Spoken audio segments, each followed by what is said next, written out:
श्रद्धेय मंच पर विराजमान माता घटकालिका एवं परम चक्रवर्ती सम्राट राजा भोज को नमन करते हुए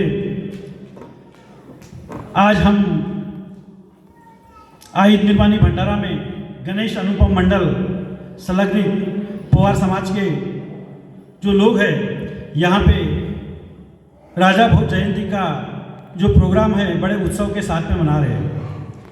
समस्त मध्य भारत के अंदर में भंडारा से लेके तो सिवनी तक जगह जगह पर बसंत पंचमी के समय में लोग राजा भोज जयंती का प्रोग्राम बड़े उत्सव के साथ में एवं हर्ष उल्लास के साथ में मनाते हैं। आज इस कार्यक्रम में हमें प्रमुख अतिथि के उपलक्ष्य में मिले हैं श्री प्राचार्य ओसी पटले सर, ज्येष्ठ साहित्यिक एवं इतिहासकार विद्यानगरी आमगांव से, जिन्होंने समाज के संबंध में बहुत सारी साहित्य लिखे हैं। उनके बहुत सारी कविता हमारे सामने प्रस्तुत हुई है। मैं उनको वंदन करता हूँ, उनको अभिनंदन करता हूँ। साथ में हमारे बीच में ओसी पटले सर के साथ में सहपाठी श्री बाबूलाल जी तुरकर सर, कुंवरलाल जी चौधरी सर एवं वासुदेव जी पटली सर आए हैं। मैं उनका भी इस प्रोग्राम में हार्दिक अभिनंदन करता हूँ।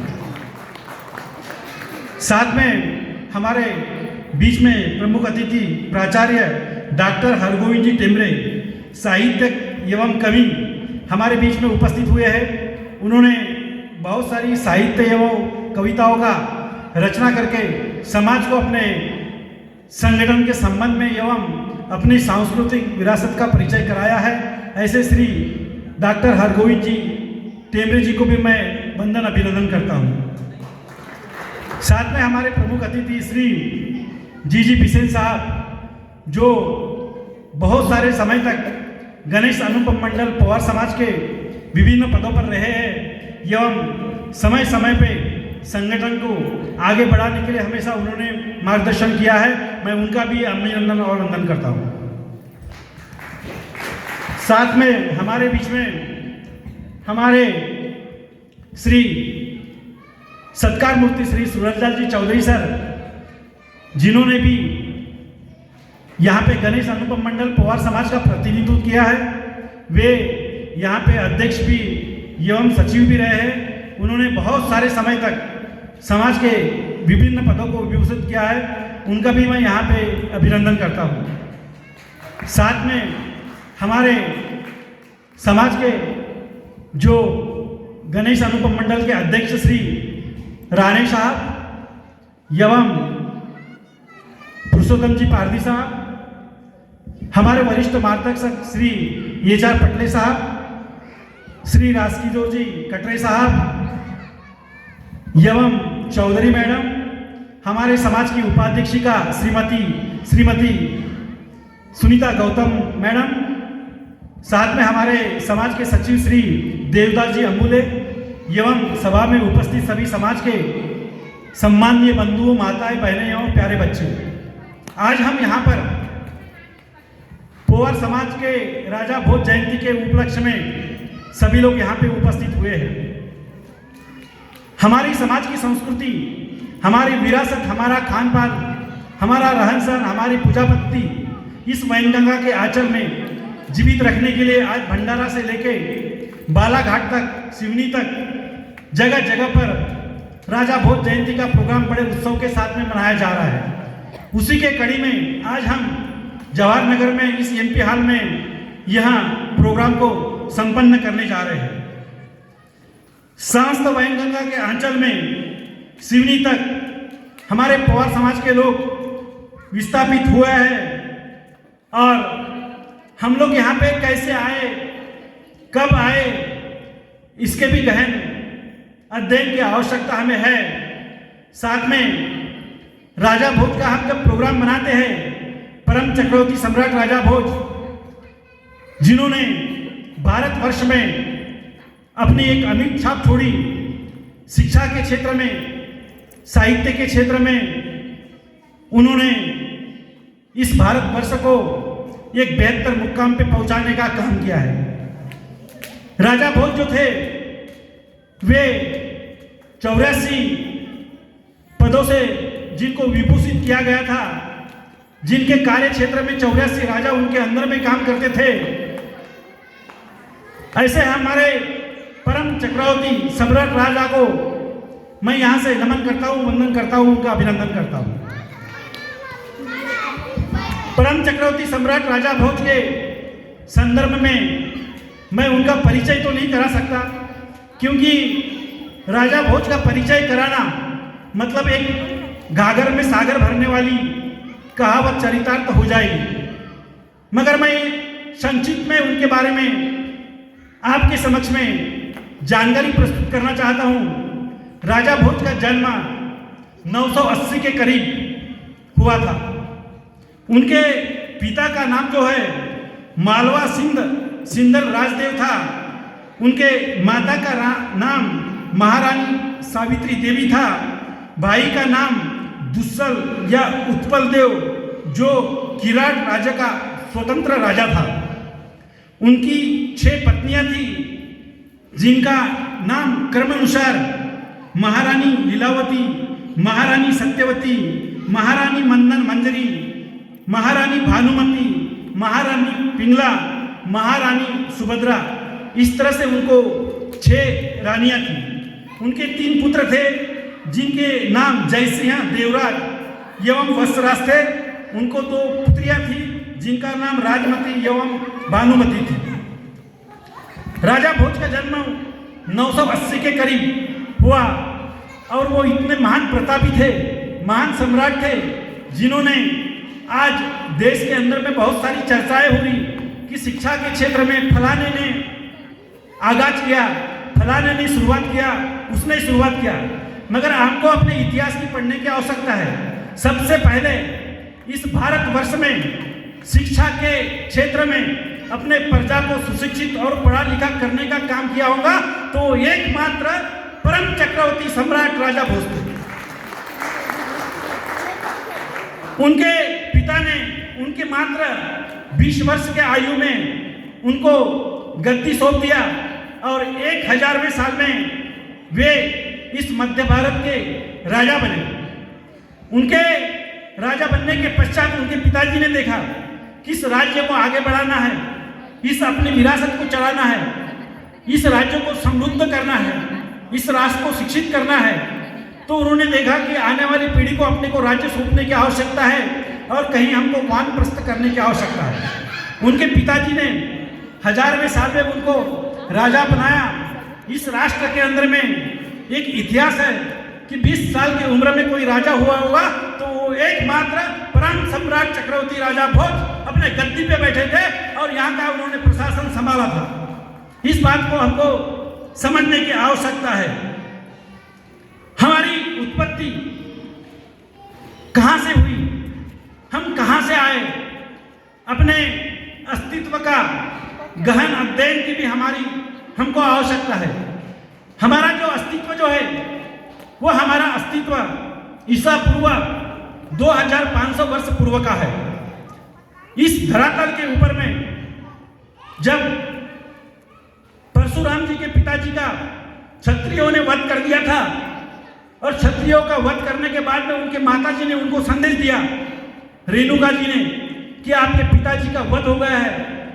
तब उनको लगा कि नहीं, ये हमारे साथ में क्रूर व्यवहार इस धरातल के ऊपर में हुआ है। तब परशुराम जी ने इस धरातल के ऊपर के जो क्षत्रिय है उनका वध करना शुरू किया और धरातल के जितने क्षत्रिय हैं उनका वध करके इस पृथ्वी से क्षत्रियों को समाप्त कर दिया था। कुछ वर्ष के पश्चात इस धरातल के ऊपर में अपनी सांस्कृतिक विरासत, अपने धर्म की रक्षा करने के लिए ऋषि मुनियों को लगा कि हमने यहाँ पर हमको क्षत्रिय की आवश्यकता है और उसी को मद्देनजर रखते हुए उनको लगा कि क्षत्रियों की हमें आवश्यकता है। और उस समय के जो वशिष्ठ ऋषि थे उन्होंने माउंट आबू के ऊपर में एक अग्निकुंड बनाया और उन्हें यज्ञ किया और उन यज्ञ से उन्होंने 4 क्षत्रियों का जन्म दिया। जिसमें परमार वंश के जो लोग हैं और चौहान जो लोग हैं, परिवार वंश के लोग हैं, परिहार और सोलंकी, ऐसे 4 क्षत्रियों को उन्होंने उत्पन्न किया। और उसमें से प्रथम कहा जो पवार वंश के जो लोग हैं उसके उत्तराधिकारी कुछ वर्ष के सदियों के पश्चात राजा भोज, जिन्होंने इस वंश में जन्म लिया, और उसी वंश से हम लोग आज उनके अनुयायी इस राष्ट्र के अंदर में आज हम लोग हैं, इसका हमें गर्व होना चाहिए। पवारों का प्रथम उदय का कब कहा हुआ एवं इसके बीज कब स्फुटित हुए, इसका अंदाज लगाना हमारे लिए थोड़ा मुश्किल है, मगर 1888 के करीब पवार समाज के लोगों ने अपने सांस्कृतिक विरासत, अपनी रहन सहन, अपनी बोली भाषा बचाने के लिए अपना प्रयास उस समय में कर दिया था। मगर इतिहास से यह पता चलता है कि 1905 में पवार जाति सुधारनी सभा का गठन बैयर में हुआ था, और जिसके अध्यक्ष जो थे, सेक्रेटरी जो थे, वो चतुर्भुज हेडमास्टर चरेगांव के जिला बालाघाट के रहने वाले थे। और उन्होंने उस समय में सोचा कि इस राष्ट्र के अंदर में मध्य भारत में इतने पवार लोग हैं, क्यों ना अपने जाति का हम एक संगठन बनाएं और अपने जाति को समृद्ध शिक्षा के क्षेत्र में, उद्योग के क्षेत्र में, सांस्कृतिक क्षेत्र में, शिक्षा के क्षेत्र में अपने समाज को आगे बढ़ाने के लिए अपना हमने एक संगठन बनाना चाहिए। उसी दृष्टिकोण से 1905 में उन्होंने पवार जाति सुधारनी सभा बनाया, और जिसके अध्यक्ष कंजई के श्रीमान गोपाल पटेल, कंजई जिला बालाघाट के रहने वाले जो थे, उन्होंने एक अलग उपक्रम किया और उन्होंने यह संगठन को बनाने का काम किया। इतिहास से यह भी हमें पता चलता है कि हमारी 5वीं आम सभा का आयोजन 25 जनवरी 1910 को सीआर पाट बैयर के पहाड़ी पर हुआ था, एवं 8वीं आम सभा 1913 को 25, 26, 27 जनवरी 1913 को गर्रा बालाघाट के जिला बालाघाट, शायद उस समय के जो प्रकाशन जो हुए थे, पहले हमारे समाज का जो प्रकाशन जो हुआ था उसके पहले मेरे ख्याल से प्रेस थी नहीं थी, इसका आकलन करना मुश्किल है, मगर हमारे समाज के पहले जो दस्तावेज जो थे वैनगंगा प्रेस बालाघाट से छपे हुए थे, और हमारे समाज की 8वीं आम सभा का विवरण वैनगंगा प्रेस से छपे थे, जिनकी मेरे पास में जानकारी आज भी है। मैं यहाँ वादे के साथ में इसलिए कह सकता हूँ कि मेरे 5वीं पीढ़ी के परदादा जो थे उनको इस आम सभा की पत्रिका प्राप्त हुई थी, और वो पत्रिका मेरे पास अभी भी थी। उसके ऊपर में मैंने पवार समाज के पुस्तकों में एक लेख भी लिखा था कि उस समय में सीआर पाट के ऊपर में यह आम सभा हुई थी। उस आम सभा के मुख्य उद्देश्य अपने समाज को शिक्षा के क्षेत्र में आगे बढ़ाना, अपने समाज को उद्योग के क्षेत्र में आगे बढ़ाना, अपने समाज को एग्रीकल्चर के क्षेत्र में आगे बढ़ाना, एवं जो समाज के अंदर में बहुत सारी गतिविधियां और जब भ्रम फैले है, अंधश्रद्धा है, उसका निर्मूलन करना मुख्य उद्देश्य यही था। आज भी हम लोग इस बालाघाट लेके सिवनी, गोंदिया, भंडारा सभी जगहों पर यह पवार समाज का जो अधिवेशन समाज के उत्थान के लिए करते आ रहे हैं। हमारा समाज का इस मध्य भारत के अंदर में कब आगमन हुआ, इसके बारे में भी हम लोग इससे अपरिचित है। हमको लगता है कि राजा भोज जो थे वो तो धार में थे, वो तो मध्य भारत की रतागढ़, मालवा, उज्जैन इस क्षेत्र का प्रतिनिधित्व करते हैं, मगर भंडारा जिले में हम कैसे पहुंचे, इसके भी पीछे एक गहन इतिहास है, और उस इतिहास का भी हमें आकलन करने की आवश्यकता है। जब 1717 के करीब राष्ट्र के अंदर में मुस्लिमों का आक्रमण जब चालू हुआ, तब यहाँ के भोसले परिवार जो थे, जो मध्य भारत के संभाला करते थे, गोंड राजा थे यहाँ पे, उन्होंने देखा कि अपने मध्य भारत की हमको सुरक्षा करना है, और सुरक्षा करने के लिए हमें अभी कहीं न कहीं क्षत्रियों की आवश्यकता है। उनके पास में कहीं न कहीं बल कम गिर रहा था, और वो लग रहा था कि हमारा राजपाट कहीं यहाँ से छीन न जाए। उसी दृष्टिकोण से उन्होंने धार के जो उत्तराधिकारी थे राजा भोज के, उनको आग्रह किया कि आप लोग हमारे मध्य भारत की आपको सुरक्षा करने के लिए आपकी आवश्यकता है और आपके क्षत्रिय सैनिकों की भी आवश्यकता है। 1700 से लेकर 1717 के करीब उनके आग्रह के ऊपर में हमारे पोहार समाज के जो क्षत्रिय कुल के 36 कुल के जो लोग हैं वो यहाँ मध्य भारत में, तब नंदीवर्धन करके नगरखंड का नाम था, जो विदर्भ की राजधानी थी, नागपुर राजधानी बाद में हुई, उस समय में नंदीवर्धन में आके पहुंचे थे। और उन्होंने यहाँ पहुंचने के बाद में यहाँ के राजाओं को मदद किया और मदद करने के पश्चात उन्होंने कटक का युद्ध लड़ा था और कटक के युद्ध में उन्होंने जीत हासिल की। और इस मध्य भारत को मुस्लिमों से बचाने का किसी ने काम किया होगा तो वो सिर्फ मात्र और मात्र पोहार लोग थे। इस बात को हमको समझने की आवश्यकता है। ऐसे हमारे श्रेष्ठ कुल के हम लोग हैं, हमारे अस्तित्व को, हमारे संस्कृति को हमको पहचानने की आवश्यकता है।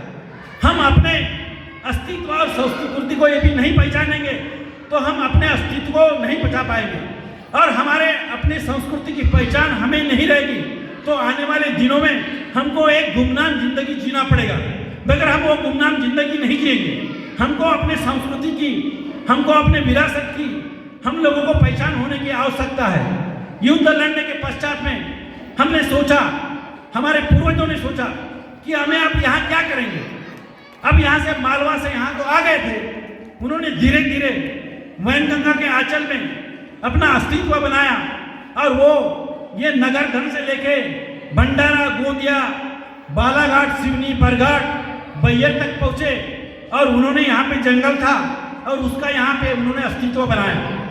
उन्होंने देखा, क्योंकि राजा भोज ने ग्रंथों में भी लिखा है एग्रीकल्चर का डेवलपमेंट कैसा करना, धान की खेती का डेवलपमेंट कैसा करना, और उन्होंने वहाँ पे धार में भी बहुत सारे तालाब बना के रखे हैं और उस कला को मध्य भारत में लाने का किसी ने काम किया होगा तो वो मात्र और मात्र पोहार समाज के लोग हैं और इस बात को हमको समझने की आवश्यकता है। हम लोग इस वैनगंगा के आंचल में अपनी सांस्कृतिक विरासत को बचाए रखने के साथ में आगे बढ़े और सिवनी तक इस जंगल क्षेत्र में हमने जंगल क्षेत्र में ये धान की खेती बनाया और धान की खेती बनाने के बाद में इस मध्य भारत में राजा भोज का झंडा हमने गाड़ दिया और आज पूरे दुनिया के अंदर में जो मध्य भारत में खेती जो बनती है, धान का कटोरा किसी ने बनाने का काम किया होगा तो और मात्र हमारे पोहार समाज के लोग हैं और हमारे समाज का नाम पूरे दुनिया में आज चमक रहा है। आज हम लोग अपनी सांस्कृतिक विरासत को बचाने के लिए आज लड़ रहे हैं। हमारे लोग ग्रामीण क्षेत्र में थे, धीरे धीरे हमारे लोग नौकरी के लिए, उद्योगों के लिए शहर के ओर बढ़ते गए और बढ़ने के बाद में हमारी जो भाषा है पोहारी, उसको हमने कहीं न कहीं लुप्त कर दिया। अभी मैंने प्राथमिक स्तर पे सोचा था कि मैं भाषण जो दूंगा या अपने 2 शब्द रखूंगा वो पोहारी में रखूंगा और मैं अपने प्रभाव में आगे बढ़ते गया और मैं हिंदी में शुरू कर दिया, मगर वास्तविक ये ठीक नहीं है।